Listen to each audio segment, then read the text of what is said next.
Greetings, everyone. I just want to show you a couple of things.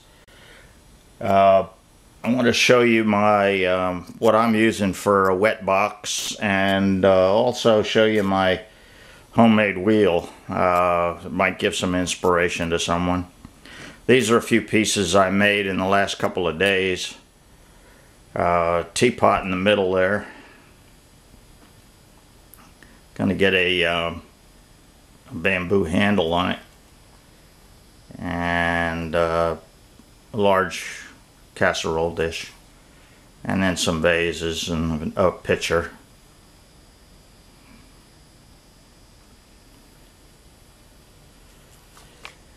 Anyway, what I'm using for dry or wet boxes, I picked up a couple of these plastic cabinets at Home Depot. Very reasonable. And what I do, I just put my pieces in here, and then I'll put a wet sponge or a rag in with them. It's all plastic, nothing's going to rust. And that way they dry a little more slowly and hopefully with less cracking. The same thing over here. A couple of apple bakers, there's another sponge.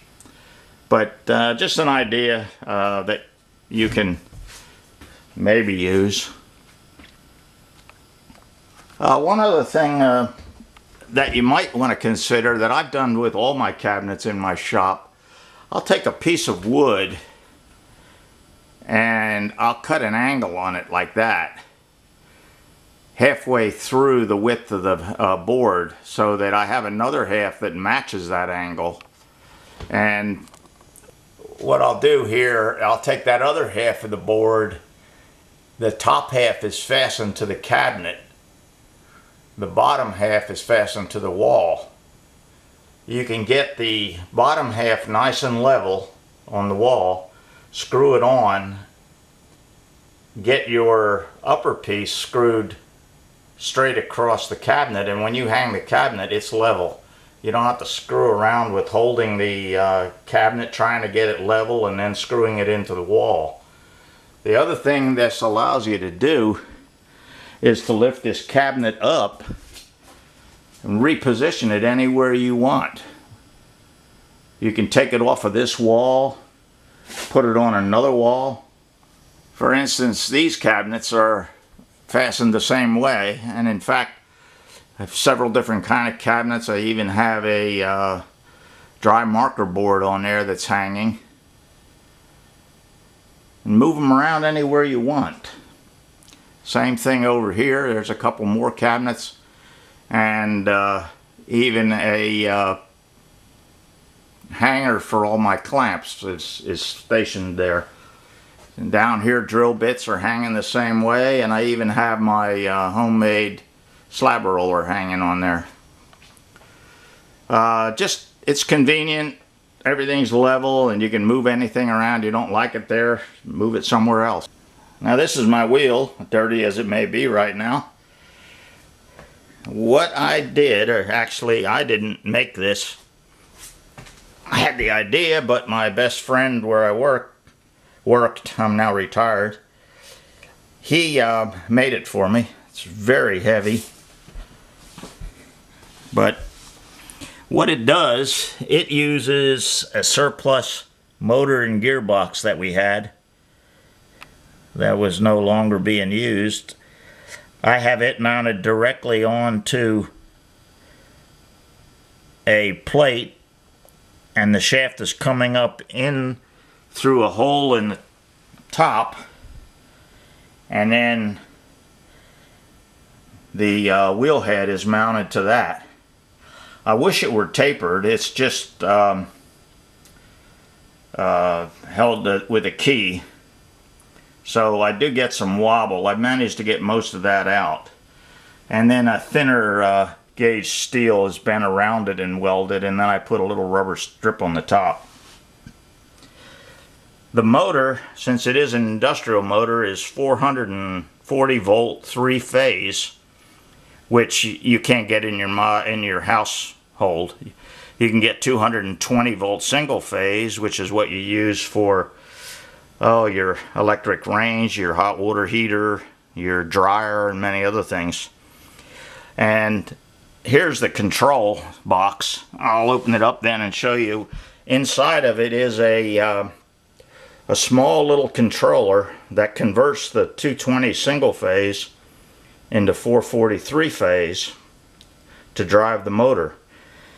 That control also allows you to adjust the frequency to the motor so that you can change the speed of the motor. In fact, it'll allow you to go 4 times the expected frequency of the motor, or 4 times 60 cycles, or 240 cycles per second.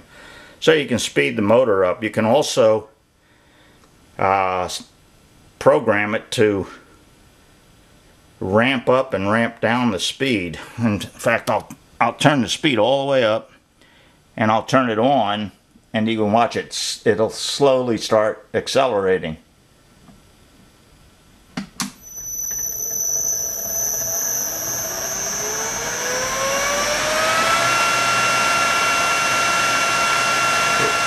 It does sing to you a little bit, but you get used to it. And you can adjust the speed.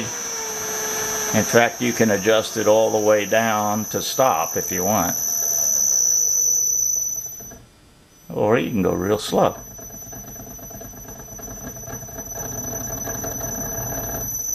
The other thing, when you shut it, I'll go back up full speed. When you shut it down, it ramps down in speed. If you just shut the power off to that gearbox would stop immediately, and your piece would go flying all over the place or twist. There's a hole in the back that drains down into a coffee pot underneath. Welded on 4 square tubing and put a foot on them. Basically, if you had the parts, it doesn't really cost much. That controller inside is about $125, I believe. One other thing hanging on here, which I saw it advertised, and I built one. What it's supposed to do, let me get that off. What this is supposed to do is allow you to adjust the distance from the end of that rod to your bat, and then you pull it across and it makes an even bottom on your pot or your plate or whatever you're working on. To be honest, I haven't used it much. I guess I just like to do things the way they were meant to be instead of using a crutch. But anyway, I saw it advertised somewhere for some exorbitant amount of money, and I decided I'm going to make one of them. This is the control unit that converts to 483 phase and also allows you to adjust the speed and ramping up and down. Very simple, comes with very good instructions on how to do it, how to wire it up. AC Tech. You can get one for $99 for a little smaller horsepower motor. I don't know off the top of my head remember what horsepower is on this one, but it's strong enough. I think it would twist this whole building around. You're not going to stall it, that's for sure. Anyway, I hope that was helpful in some small way. Maybe it inspired you to do something different. You all take care. I'll see you in the next clip. Bye.